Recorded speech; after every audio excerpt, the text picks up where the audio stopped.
I hold in my hands a copy of From Black to Light by Steve Black. It has a microphone and a trunk on the cover.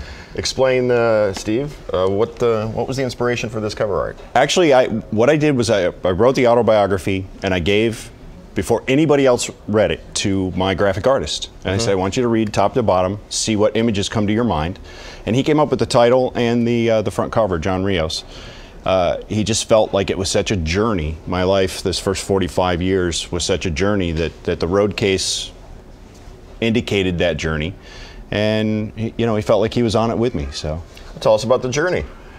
Well, I think the hardest part about writing an autobiography is taking, in my case, 45 years of your life and reducing it to 350 pages. Right. But the reason I did it was, essentially, it was the last request of my dying wife. And so there's a lot of life and death in there. Sabrina was on sports radio in Detroit for, I want to say, about 15 years, and just well known, and her fight with cancer was very public, and she wanted some of her diary published.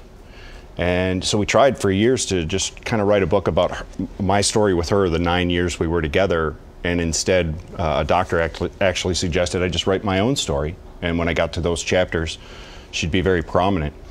And with me having been on the radio for 24 years and the last 10 years syndicated all over the country, it played out this really nice human story, but interacting with all this rock and roll royalty.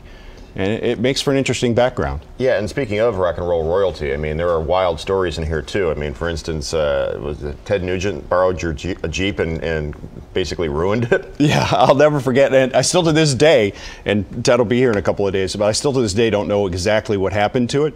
But we did a morning show together. I was the co-host of the Ted Nugent Morning Show.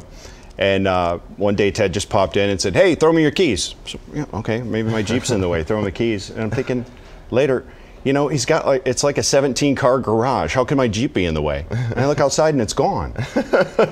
And then he called me a couple hours later, and all of a sudden it was, you know how you'd have like a coat rack in your house maybe? And Ted had that for like key rack. He just called me, and Ted was he's always so abrupt when he talks.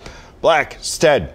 Go in the house, take the key. I think it was number 7 or whatever. Why don't you take the Corvette home tonight? I'm like, why? Where's my Jeep? And all he kept saying was, don't worry about it, just take the Corvette home. That was a Tuesday. I didn't get my Jeep back till Friday. And? He had buried his Bronco in the mud and decided my Jeep was the way to pull it out, I guess, as far as I know. I will tell you this, when I got the Jeep back, it never ran better in its life. It was amazing. Yeah. So he fixed it, and you got to drive the vet. And I got the vet for a few days. And with the long hair and the Ted Nugent license plate, I had a lot of interesting looks for those few days. So. Well, it's not just Ted. I mean, the list goes on and on and on.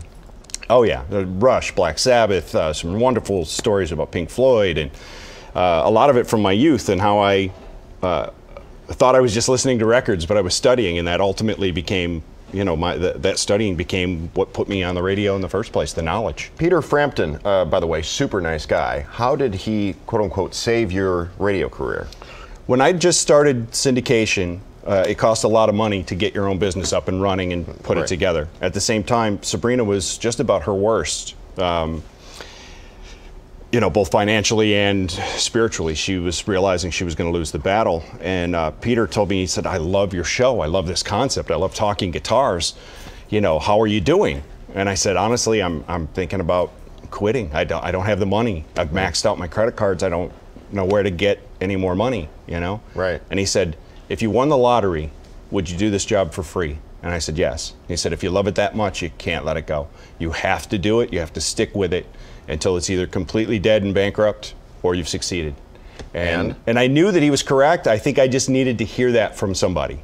And hearing it from Peter Frampton helped a great deal, and so I stuck with it. So how'd you pay the bills?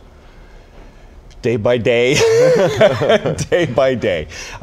You take loans, you max your credit cards, you do the best you can, and the show was growing. I was making money at that point. It was just little bits by little bits, but eventually it got to where I could survive. The name of the book is From Black to Light, an inspiring story, available at a fine retailer near you, I would expect. Right this second, it's available at chopshopradio.com, and then a little bit later on, we're going to release it to all the big names.